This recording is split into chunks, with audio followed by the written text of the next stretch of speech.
I think the really interesting one actually is TV, because as you said, sort of it's in home. The numbers are absolutely phenomenal at the moment. It's sort of, I look at them pretty much every day just to see what's going on and how much telly young people are now watching. And I think it was up 30% last weekend, but the ads and the spend definitely isn't following that. I think we're looking at TV revenues down about 50% in April and May.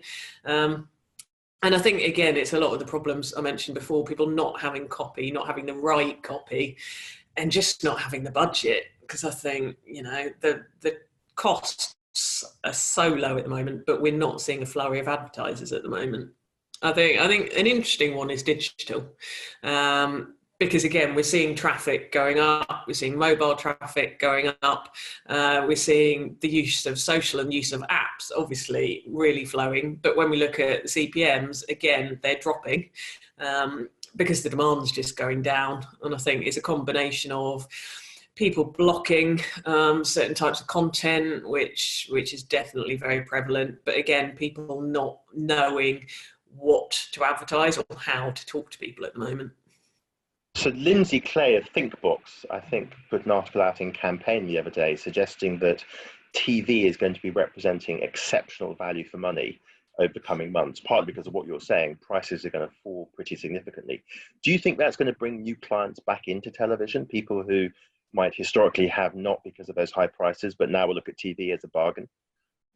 I think potentially it will. I think if you look at CPTs, they are down about 55% in the coming months, which is ridiculously low in terms of sort of value for TV. You look at what the TV sales houses are doing in terms of they're waiving all sort of late booking charges. The AB deadline has gone out the window. It's sort of they're offering additional discounts, added value. I think for advertisers who can spend and can see the value of it, they'll get amazing share of voice in a really trusted, engaging environment.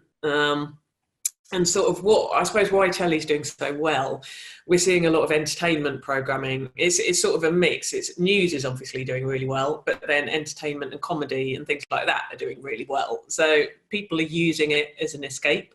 And I think brands who have messaging around that, but can do it in a sort of a sensitive way rather than seeming like they're profiteering, there's a real opportunity there for them. And that raises the question, in my mind at least, of advertising around news. I think quite a lot of publishers are talking a bit about the impact of blacklists, and there's some interesting campaigns afoot to try and shift the way the industry thinks about digital spend against something like Corona. Yeah. Do you support those initiatives? Do you think brands should be looking again at those kinds of publisher outputs?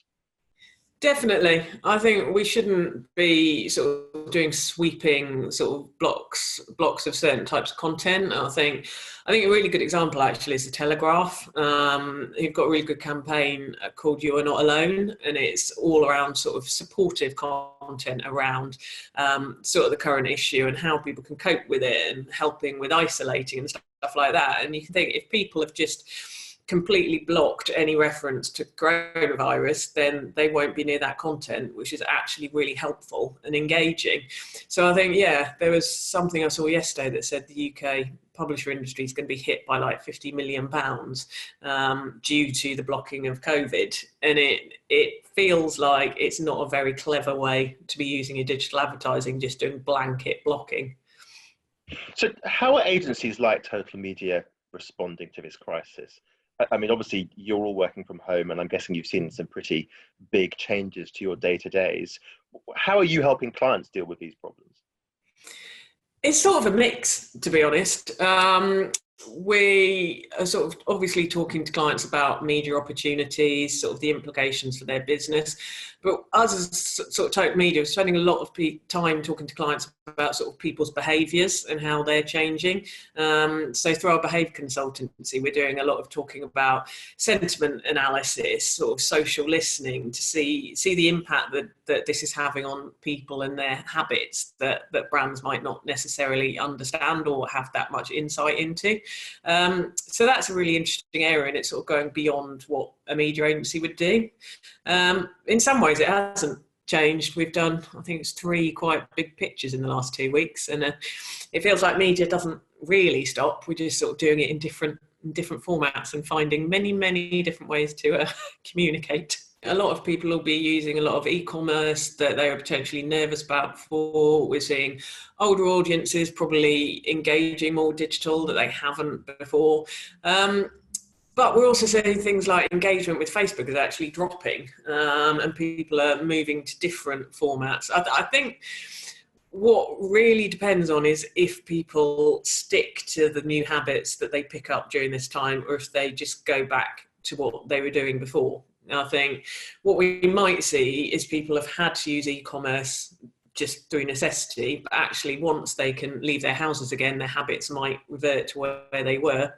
Or actually thinking on a sort of different way, you might get people who have now, particularly young audiences who didn't used to, for example, watch TV at all, or were very light TV viewers, are now being in some ways forced to change their behaviour. Watch TV content might actually create a habit and change that. So I think it really depends how long this goes on for, how ingrained new behaviours and habits get, or whether people actually revert back as soon as we're allowed out of the house and everyone just rushes to the pub.